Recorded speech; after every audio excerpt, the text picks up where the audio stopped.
In 1989, the World Wide Web was invented, changing the world as we knew forever. But as a 5-year-old, my mind was busy being blown by a simple dancing flower. My brothers, my friends, even my dog were all obsessed with this thing. As soon as you put on music, it would start dancing around. It genuinely felt like sci-fi magic. Fast forward 30 years and those dancing flowers have evolved into those AI smart speakers that we have in our homes, like Google Home, which ironically does look a little bit like a plant pot. Showing off what these devices can do, such as turning on the lights or answering questions, still incites that same wide-eyed wonder that we had when we were little kids and we started to see that flower wobbling about for the first time. As artificial intelligence improves and our virtual assistants become smarter, they won't need that singular object like the Google Home anymore. They'll just become omnipresent. They'll be accessible anywhere, anytime, from our phones to our cars to our light bulbs. And just as our phones have evolved to become more than just devices for making phone calls, so too will the objects in our home. They'll be able to do all sorts of things, like asking your toaster to order a pizza, to turning on the lights with your washing machine. The objects will no longer be restrained by being a single-purpose object, but be able to do multiple things, and our virtual assistants will be baked into them, so always present along the way. Now, becoming an anywhere, anytime service is obviously appealing for the big tech giants, but as human beings, we still desire physical objects, from our cars to teddy bears. We still invest a huge amount of importance in physical items. A virtual assistant is super helpful, but an object can become part of the family. And when you look at the market today for smart speakers, it's very varied, often swinging from highly nerdy tech all the way through to just unobtrusive objects.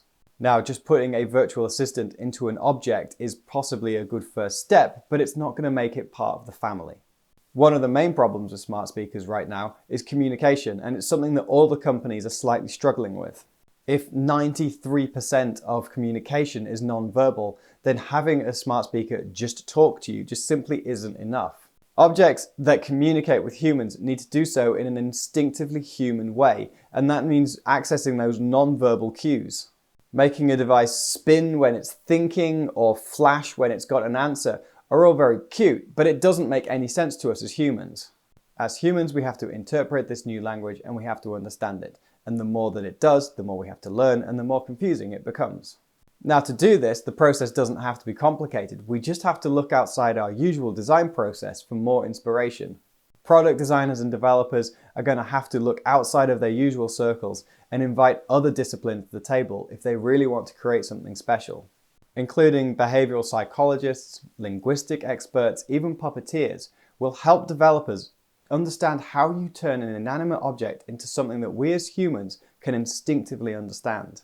Imagine an object in the home that can react and communicate on a huge range of non-verbal cues that even a child could understand. Not only able to hear and speak, but be able to communicate a huge range of stuff from fear, pride, loneliness. A beautiful piece of design, but powered by artificial intelligence, would not only be useful, but could also be one of the most human pieces of technology that we've ever invented. A lot of the smaller smart speaker tech companies are also making the same mistake of not only building the object, but trying to build all the artificial intelligence to plug into it behind the scenes. Now, hopefully in time, the big tech companies like Google and Amazon will build their products to be open source so they can be plugged into any developer's smart speaker. Now, this is a win-win for both parties. It means the small startup can focus on designing their object and the big tech companies can get into more homes. The more the tech giants can create AI services that can be plugged in, the more time that frees up the startups to create something wonderful. Now, in time, the battle for the virtual assistant may be won, but before that happens, we shouldn't have to settle in whatever boring object that it comes packaged in. Product designers should have the ability to create a huge range of AI objects suiting anyone from the individual to the family need. AI smart speakers should be as diverse as chairs, designed for the individual or the environment. We shouldn't just have to settle for one design for all. Now, virtual assistants will undoubtedly be incredible and will go on to change our lives in new and unexpected ways. But when it comes to designing objects that are supposed to live in the real world and be a member of the family, let's think less plant pots and think more flower pots.